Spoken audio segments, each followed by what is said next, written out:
it going, folks? This is Desert Survivalist. This will be part one of a 2-video series I'm doing on first aid, specifically my first aid kits. Part 1 today will cover all my smaller kits, and then part 2, coming up soon, will cover my bug out bag and my bug out bag kit and my general other comments on first aid. First off, just want to let you know I also have blog posts up on this on www.desertsurvivalist.wordpress.com. Links in the comment section below. Like, comment, and rate if you could please. Enjoy a little feedback on my comments here. Like I say, today we're doing part 1 of our first aid. First aid's a major service you're going to have to provide for yourself in the event of a survival situation. I'm not a professional at this, first and foremost. I'm simply doing these videos to show you what I have in my first aid kits. You can pull ideas from that if you so desire, but I would definitely consult a professional for any of your preparations involving survival medicine. What you're going to see here today is very rudimentary as far as survival medicine. I've only got very small amounts of basic supplies in these kits. If you're fully trained and expecting to bug out in the woods and survive on your own apart from society, then you're going to need a lot more and more extensive supplies than these to do so. So what I'd like to do is I'd like to give you a little tour of my first aid kits. With every survival system I have, my EDC, my web gear, my bug out bag, I have a first aid kit that goes along with it. So I'm going to show you 4 separate ones I've made today. 2 that go along with my EDC, 1 with my web gear, and 1 with my car. And show you what I've got in each. So for my EDC, I've got a couple different kits. One's just for my pocket EDC here, this pouch, and it's just really basic stuff. Most prominent would be the painkillers there, some band-aids, pad, alcohol pad, just little stuff for cuts and scrapes I might experience, out, hanging out somewhere. My second EDC kit isn't much more extensive. It's basically a little kit I made out of one of these little military compass bandage pouches. It's pretty compact. It clips to the side of my gas mask bag that I have my larger EDC in, my overnight EDC. So just some more basic stuff, more painkillers, chapstick, which isn't really first aid, but it's there anyway. Some basic band-aids, tweezers, always good if you want to pull a splinter out or something. Some of these really nice small sized band-aids, odd size. I think these are like circle band-aids. Got some alcohol pads, some larger pads in case you scrape your elbow up or something. I would have done well to have this when I flew off my longboard going down a hill and skinned my arm up pretty good. Unfortunately, I didn't have this kit assembled at that point, so now it goes everywhere when I go longboarding. And then one fairly larger bandage for if you're really bleeding a lot. So that's basically my EDC kits. Pretty simple. Not a whole lot of stuff in them, but still usable in an emergency. Next is my web gear kit, which is more extensive. It fits inside one of these standard military first aid kits. Looks like this. Clips onto your Alice web gear. I actually have mine since I converted to MALE in the improved first aid kit, or IFAK pouch, that clips onto your MALE vest. But this is my old one that works with the Alice system. Just a hard case and sort of a soft pouch there. I kept a lot of the original contents out of it which means it's more or less optimized for very heavy amounts of bleeding.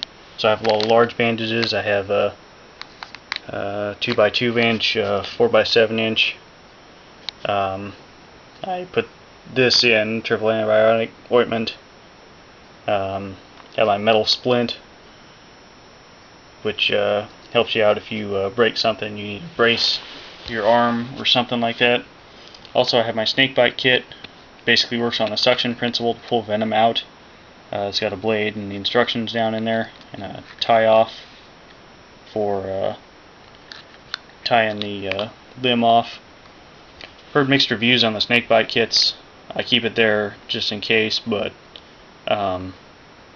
I gotta do a little more research on whether it's actually a good idea to try and draw the venom out like that, or just try and keep the victim calm so it doesn't circulate until they get medical attention. So do your research on the snake bite kits. Prep pads, got some larger Band-Aid type pads. Ace bandage for your ankle. This one's a 2-inch. Some basic tape. I think these are just regular Band-Aids all in sheets. I do carry antibacterial Band-Aids in all my kits rather than just regular ones. I think these have a little bit of Neosporin type stuff on them to kind of help keep things clean. I have gauze pads. Not a whole lot of that, but probably should find space to add those. Again, painkillers. I use Aleve. Aleve just works wonders for me with pretty much any sort of pain. It's an NSAID, so you really need to take it with food when you take it. So bear that in mind. Whatever kind of medication you include in your kits, bear that in mind. And then I also have nitrile exam gloves, so you don't get your fingers all bloody when you're working on yourself. Then I have my car kit. My car kit's not as extensive as I'd like it to be, and I'm actually going to be beefing this up a little bit, and I'll probably do a later video on that.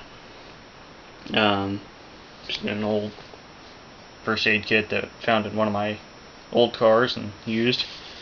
Larger bandage compress, 2x3 inch looks like. Got some tape and some little dispenser. Antibacterial Band-Aids. These are just alcohol and antiseptic wipes. These are the standard military ones, in case you wonder. That's what they used to use. Coverlet. These are, I don't know if you've ever seen those Band-Aids. They're kind of in the shape of an H. That's what those are. This is a larger triangular bandage. Just another big one. Another 2-inch ace bandage for ankle support. More chapstick. Again, I don't really know where else to keep the chapstick in my survival kit, so I just throw it in with the first aid stuff. And some exam gloves. Definitely need to improve this one. I'd like to get tweezers to go in all my kits just because they're so useful. Also would like to improve my inventory of stuff. These are basically kits that would support only like one person. Short-term kits that support one person over maybe a couple days or less. So I'd like to definitely beef those up a little bit. Basically my kits are optimized for 3 things. All my kits, even my bug out bag. Stopping the bleeding from anything from minor cuts to larger wounds. Treating sprained ankles, which I'm very prone to. Sprained mine about 3 or 4 times in my lifetime, so that's why I have ace bandage in quite a few of my kits. And basically just kind of patching you up until you get to better first aid accommodations. These aren't really major kits. All I'm trying to do here is keep the blood in and the infection out until I can get to more professional aid. Definitely, if you're going to be putting kits together like this, get some professional input. If you have more skills, optimize those to use those skills, like CPR devices and such. And so forth. So until next time I'll be doing that video on my bug out kit. Take care, guys. Hopefully you don't need to use any of this stuff between now and then.